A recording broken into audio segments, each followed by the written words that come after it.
Hello বন্ধুরা, তো আজ আবার একটা নতুন ব্লগ নিয়ে তোমাদের সঙ্গে চলে এসেছি। দেখো এখানে নিয়েছি আমি কুমড়ো শাকের ডগা, আর নিয়েছি খুব সামান্য কচি কুচি একটু পাতা ভালো করে মিহি করে কুচিয়ে পরিষ্কার করে ধুয়ে নিয়েছি, ডাঁটা পাতা সবই। তো আসি এবার আসল রান্নায়। তো পাতাটা একটু ভাপ দিয়ে নেবো, যেহেতু কুমড়ো পাতাটা একটু খসখসে হয়, তার জন্য দিই পরিমাণে জল। আর জলের মধ্যে কুমড়ো শাকটা দিয়ে একটু নেড়ে কয়েক সেকেন্ড একটু ভাপিয়ে নেবো, তাহলে কি একটু সফট হবে পাতাটা। তো আমি আজকে এটা কুমড়ো শাকের ডাঁটা দিয়ে আর শাক দিয়ে করছি, আপনারা চাইলে একটু লাউ শাক দিয়েও করতে পারেন। তো আমরা যেহেতু এই মাসে জ্যৈষ্ঠ মাসে লাউ শাক খাই না, তাই এটা আমি কুমড়ো শাক দিয়ে করলাম। আর দেখো কুমড়ো শাকটা ভাব দিয়ে নিয়ে তুলে ঝোল ধরে নিয়েছি। এখন করে নেবো একটা মশলা রেডি, যার জন্য নিয়েছি কিছুটা সর্ষে, গোটা কালো সর্ষে, আর নিয়েছি পোস্ত। সর্ষের পরিমাণটা একটু কম নিয়েছি আর পোস্তটা একটু বেশি, এটা শুকনো অবস্থায় করে নিয়েছি। আর এখানে নিয়েছি 4টে কাঁচা পাকা লঙ্কা, মাঝখানটা দুটো দেবো। আর দেবো সামান্য নুন, সর্ষে মানে তো জানো তো নুন দিয়ে বাটতেই হবে।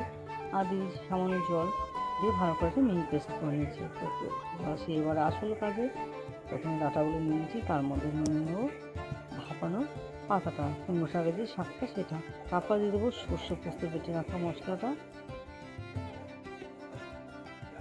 এবার দেবো পরিমাণ মতো নুন, হলুদ, আর দিয়ে দেবো ওপর থেকে একটু সামান্য কয়েক দানা মিষ্টি। তারপর দিয়ে দেবো কাঁচা সর্ষের তেল।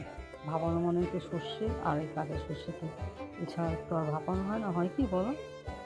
তো তারপর ভালো করে মেখে দেবো হাতের সাহায্যে। তো দেখো মাখতে মাখতে দেখতেই এত সুন্দর লাগছে, মনে হচ্ছে যেন এটা দিয়েই যেমনি সুন্দর সেন্ট বেরিয়েছে, সেটি দেখে মনে হচ্ছে যেন অর্ধেকটা রান্না হয়ে গেলে যেন এমনি খাওয়া যায়।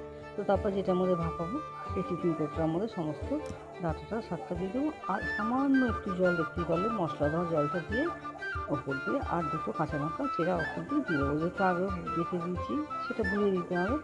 তারপর ওপর দিয়ে আবার একটু কাঁচা সর্ষের তেল দিয়ে ঢাকা চাপা দিয়ে বসিয়ে দেবো গ্যাসে ভাপাতে। তো আমার ভিডিওটা যদি ভালো লেগে থাকে একটা লাইক ও সাবস্ক্রাইব করে দেবেন। আর যদি ভালো খেতে ইচ্ছা করে এভাবে একবার করে ট্রাই করে দেখতে পারেন। আশা করছি আপনাদেরও ভালো লাগবে খাবারটা খেতে। তারপর দিয়ে দেবো একটা ঢাকা। তো বেশ কিছুক্ষণ এটা ভাতও হতে থাকবে। তারপরে বেশ কিছুক্ষণ পর ফিরে এসেছি। ও ঢাকাটা খোলার পর কি দুর্দান্ত সেন্ট, আর খেতেও কিন্তু অপূর্ব, যেরকম স্বাদ সেমনি খেতে সুন্দর। আজকের মতো এখানে ভিডিওটা শেষ করছি। সবাই ভালো থাকবে, সুস্থ থাকবে।